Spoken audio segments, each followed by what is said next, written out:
What's up, chosen kings and queens? This is your big bro, King Jabez, back today with another very important message.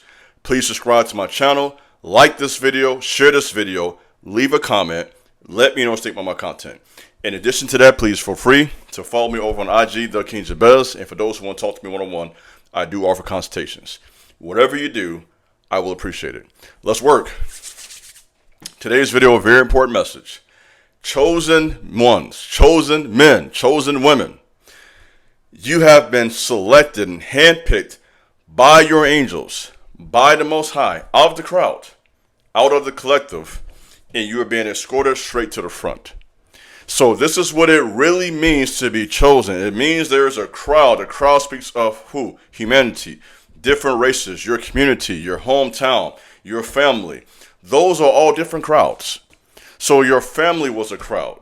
Your cousins, aunties and them, your fathers, mothers, relatives, siblings. You have your community, the school you went to, the town you were raised in, the city you were raised in, the country you were raised in, your race, your ethnicity, the places you came from, where you lived. All of that speaks of a crowd.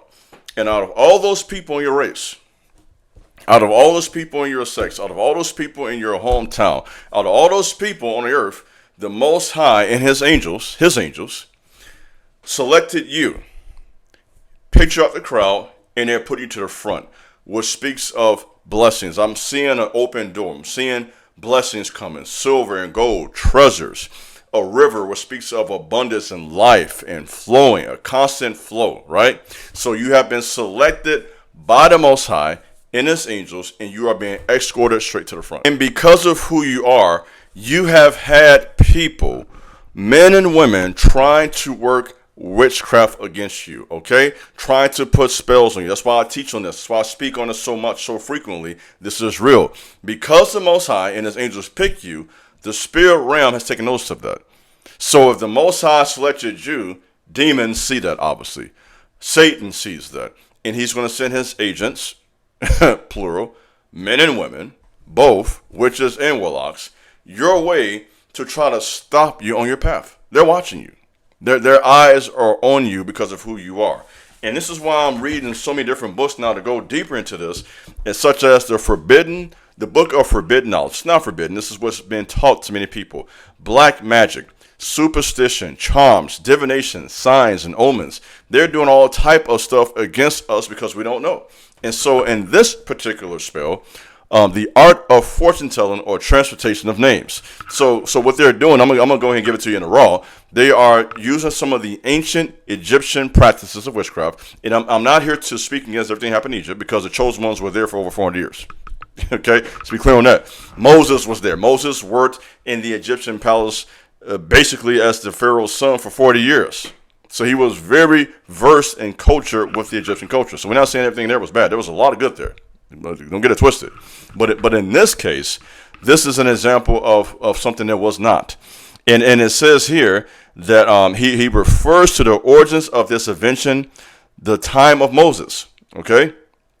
It conceives that it might have had some share in the mystical traditions afterwards called Kabbalah. Not Kabbalah. Kabbalah is like some Jewish teaching and whatnot. That's not that. This is spelled Cabalo. Kabbalah, communicated by the divine lawgiver to the chosen 70. Okay? This is an art that was practiced by the ancient Egyptians that cannot be doubted. And as there are even now remaining several of the names of the Egyptian monarchs who have been transposed and fully point out principal events of their lives. Right? So what am I saying? People have been using ancient practices against you. That's the point of reading all that. Okay, give you the history behind this. Trying to put spells on you, trying to work all type of witchcraft against you. And the reason for that is because you have been chosen. God has his eyes on you. The angels are surrounding you and watching you. Doors are being opened for you. You're being blessed. You are favored. That's what it is. Whenever you are God's favorite, whenever you are God's girl or God's boy, people are going to hate on you. And they're going to say bad things about you. They're going to try to slander you. They're going to be got that gossiping demon will come out of them. Okay? Start talking about you for no reason, like nobody's business. You just mind your own business. And they talk about you, gossiping, trying to bring you down. Why? Because you have been selected. You have literally been handpicked out the crowd by the Most High for this time. I had a vision maybe a year or two ago concerning this teaching. And it wasn't just about this, but there was a man and a woman that was in a crowd. They were in an arena, right? In an arena, in a dream, speaks of an opportunity. Obviously, if you're in an arena, it speaks of multitudes of people, open area. And there was a guy on the stage, and this guy in particular, I won't mention his name, was known in that space, okay? And the man and woman who was in the crowd was a couple. This is a vision God gave me. I'm going to start speaking of whether you believe it or not. God just talked to me. I know you don't believe that, but he does. And in this dream, this man and woman was in the crowd, and the security officer told them, just be patient. So people are not coming, and I guess they didn't pay for tickets or whatever, or just decide not to come. So people are not coming. Give it a few minutes. I'm going to let you guys move right forward. And so that spoke of authority. The security had authority to let people move forward. If this man and woman was patient enough, they would move forward in this arena. Because you get the revelation. And for some of you, that speaks of you. You are in this crowd. I'm going to tie it together. Give me some time. I got this. I'm going to tie it together real quick. You are in this crowd. You're in this arena. Men and women, that's what it speaks of. Chosen men, chosen women. All types of people. Artists, entrepreneurs, spiritual people. Athletes, I'm talking to all y'all. Y'all are in these arenas. Catch the vision, catch game. Your position, you're not quite where you want to be, because they were in the back of the arena. They were kind of not necessarily nosebleed. They can see who was on the stage. They weren't that far behind. And so they were there. In other words, you're in the game, right? You're in the game. You may not be where you want to be at in this game. You draw whatever game you're in, whether it be entrepreneurship, music, whatever, artist, athlete. You're in the game. Right, you're in as we say in Chicago back in the days, and you're in the car, right? You're in the car, and the security, which speaks of authority, is going to eventually let you move forward. You draw, so the message is clear. If you will be patient, right? Because I got multiple books here today. I got the Testament of Joseph, and in this book, it talks about how patience is a mighty charm. When you are patient and when you are pure. All P's. When you're patient and pure, that gives you power. Let me go and tap in there. Let me teach a little bit. That's from the Testament of Patriarchs. Big bro got stuck. Stop playing on me, man. I don't go ahead and just talk. I read all the time. I'm going to give you some knowledge. So when you have patience, which is a mighty charm, according to Testament of Joseph, if you will just hang in there, I'm talking to you, in that arena, be consistent, don't get discouraged, chosen man. I know you get discouraged sometimes. Sometimes it don't make sense, and they adding up.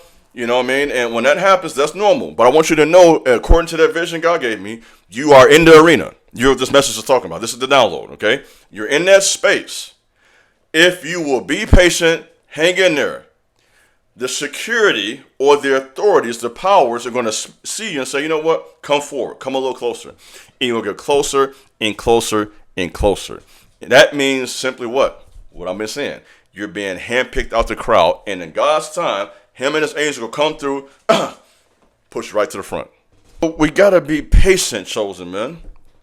We got to be patient, chosen women. In this book, The Power of the Psalms. In Psalms, we will take the book 30 and verse 3. O Lord, thou hast brought up my soul from the grave. Thou hast kept me alive that I should not go down to the pit. So this is a message about patience.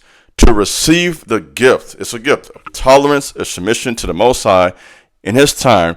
Remember at all times, verse 3, which assures us the protection and mercy of the Lord. With knowledge of this promise, small problems recede into their proper perspective in our life. Do you hear me? So if we keep that truth in mind, one verse, that's Psalms 30 and verse 3. I want to preach to him and just drop one real quick, give you a nugget. If we can hang in there, those little problems that be bugging us, right? Like King Solomon says, give you that ancient king knowledge, ancient Hebrew king knowledge. King Solomon says, it's the little foxes that spoil the vine. Am I not teaching? Right? It's those little things that get to us. Right? People talking about us. People not wanting to support, hating. It's irritating, isn't it? You know, people in your family, co-workers talking about you. Those little things that get to us in our families and in our jobs. The stuff that people do and the stuff that people will always do. Okay? Because if it was written about 400 or 500 years ago, that means people been doing this. This is how people been coming, and they're going to continue to come like that. That'll tell you something. If all these books I'm reading from 400 or 500 years ago, 1,000 years ago, are saying the same thing, that tells me I got common sense. People have been on this. This is how they're coming. And so you and I have to decide how we're going to deal with that. And we got to deal with that by knowing who we are. You see what I'm saying? When you know who you are, when you know God picked me, I'm going to say it, go ahead, God picked me. And when God picked you and you know you're chosen, you don't care what people think.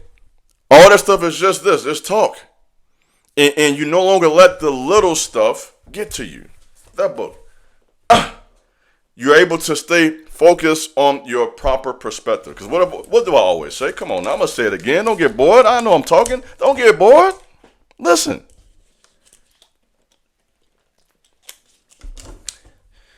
Your perspective is not my reality. It's simple. Whatever you think about me is just that. Your perception is not my reality. I might get that tattoo. I got that tattoo recently. I might get that tattooed on my bicep right here.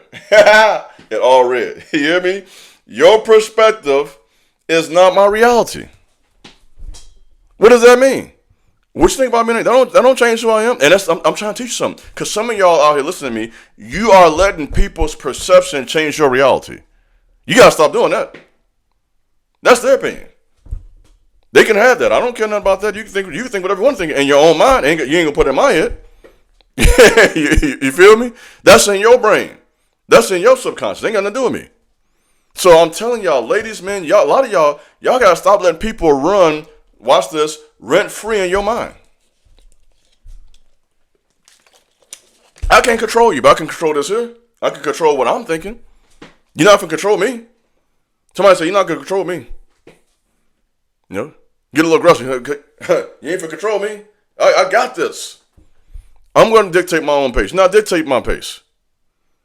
I'm going to think for myself. And when you do that, that's when people going to start saying you're arrogant. This when they get mad. Because people get mad when they can't control you. That's how people get out. Whenever they can't play with you and can't control you, now they want to call you arrogant. Now you're feeling yourself. All this old dumb stuff they're going to say. They're saying all that dumb stuff because they can no longer play with you. And when people can't play with you, that's when they want to start name calling. As long as you play ball and do what they tell you to do, they don't care. They go with you then. We good. As long as I can run you, we good. But when I realize you can't run me, this ain't that, then that's when they have a problem. I mean, what all that being said, this is a good message. You should be smiling. You should be happy right now. You have been chosen, selected, handpicked by the Most High for such a time as this, to make things happen, to be productive, to get the goals accomplished. Never ignorant getting goals accomplished. Like I just said in my song, go listen to that song, by the way. Shameless plug. Streaming everywhere. Never ignorant getting goals accomplished. You are being escorted to the front. Good things are coming your way. Blessings are coming your way. You have favor on your life. See, in other words, you have literally the grace of God on you. That's what that means, by the way. People say that, I got the grace of God on me. What that really means, if that's true of you, is that heaven is favoring you. If you got God's grace, that means you got access. Let's talk about it. You got power. You know what I mean? You got favor. You know what I mean? You got protection. You know what I mean? I can give you about 1,000. I can keep going. I can turn this to a rap song. You know what I mean? God's favor. I mean, God's grace. That'd be a rap song. About 100 bars. You hear me? Drop 100 bars real quick. Bang, bang, bang, bang, bang. You got a lot on your side. If you really got God's grace, you are in good hands. That means you have angelic protection, wisdom, power, spiritual authority, favor from your enemies. Because the Bible says, I'm preaching now, when you got favor with God, even your enemies will be at peace with you. Let's tap in. People will start liking you, don't even know why they like you. Yeah, that part. They'll go crazy, don't it? He'll make you. God, listen to me. When God like you, he'll make your haters like you. You hear me? That's in the word. God's favor will make people who don't even like you switch gears. And that's why when some people switch up, you gotta let them do that. It's not that they're being phony. People can change their opinion of you. It gets to a point where, man, this guy, he really got it. This woman, she really got it. I mean, and they gotta honor it. It comes to a place where if you're not a hater, you gotta just respect game and say, man, they got it. They doing it. I see it. I respect it. And that's where you're at. Where you're gonna be to a place where even people who didn't like you at one point will start liking you, and they're not being phony. What has happened is, because of God's grace in your life, you have earned their respect. And they now see you as someone that they can learn from. And when that happens, give them a chance to do that. Don't judge them. Not even switch gears. Let them change their mind. That's okay.